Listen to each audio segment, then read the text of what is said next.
parlons, alors justement, Pascal Pirard, je voudrais qu'on parle de cette histoire qui est quand même abracadabrantesque, comme disait un autre de nos présidents, sur ces ONG vertes, écolos, subventionnées apparemment, en tout cas, par la Commission européenne. C'est quoi cette histoire ?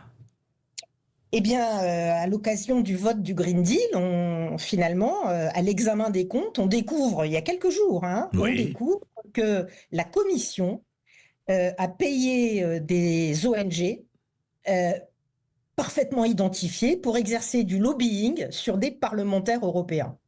Donc la Commission européenne finance des lobbyistes, parce que ces ONG, c'est ça, c'est des lobbyistes, enfin, ce sont des lobbyistes, pour conditionner, en tout cas pour convaincre les députés européens ou un certain nombre de députés de voter pour ce Green Deal, c'est ça. C'est intéressant. Alors, c'est absolument extraordinaire parce que finalement, ils avaient quasiment la majorité pour leur Green Deal, donc je ne sais pas pourquoi on avait besoin en plus de lobbying. Par ailleurs, on se demande dans quel autre domaine ce genre de procédé intervient, puisque là, c'est la première fois qu'on découvre un scandale de cette nature. Mais je ne peux pas résister à vous communiquer la réaction du commissaire là, qui s'occupe de tout ça, du commissaire au budget, qui a été évidemment un peu interpellé sur la question. Et si vous voulez, lui, il parle de, tenez-vous bien, comportement inapproprié. D'accord. Voilà. Donc là, on est en train de il n'est pas très content, quoi. De dilapidation de l'argent pour acheter des voix, si vous voulez. Et lui, c'est un comportement inapproprié. Bon, nous avons demandé à ce qu'une commission d'enquête, naturellement, soit créée. Et, nous verrons comment elle va l'être, à votre avis? Elle va l'être, cette commission d'enquête?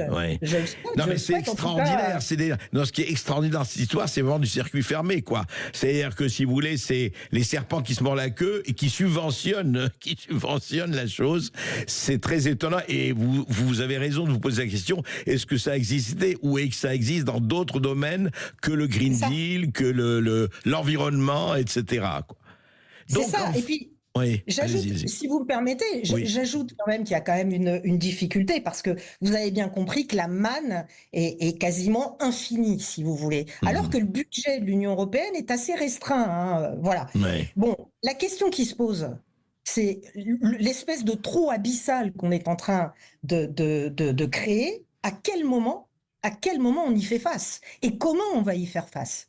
Est-ce que vous êtes prêt, vous, Monsieur Berkoff? Est-ce que vos auditeurs sont prêts à ce qu'on crée un impôt européen pour alimenter tout cela? Pascal Pirard, vous savez très bien que nous sommes familiers avec les trous abyssaux, étant donné nos dettes publiques de 3 400 000 milliards d'euros.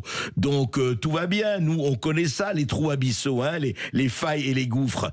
Alors donc l'Europe nous suit de ce point de vue, enfin prend modèle sur la France, apparemment. Écoutez, si au moins on peut avoir un rôle de précurseur, enfin j'en ris naturellement, bien sûr, enfin tout cela est très triste et tout cela va coûter très très très très cher aux populations.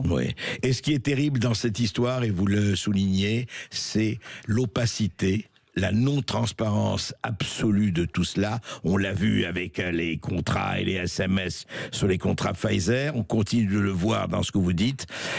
Merci beaucoup, Madame.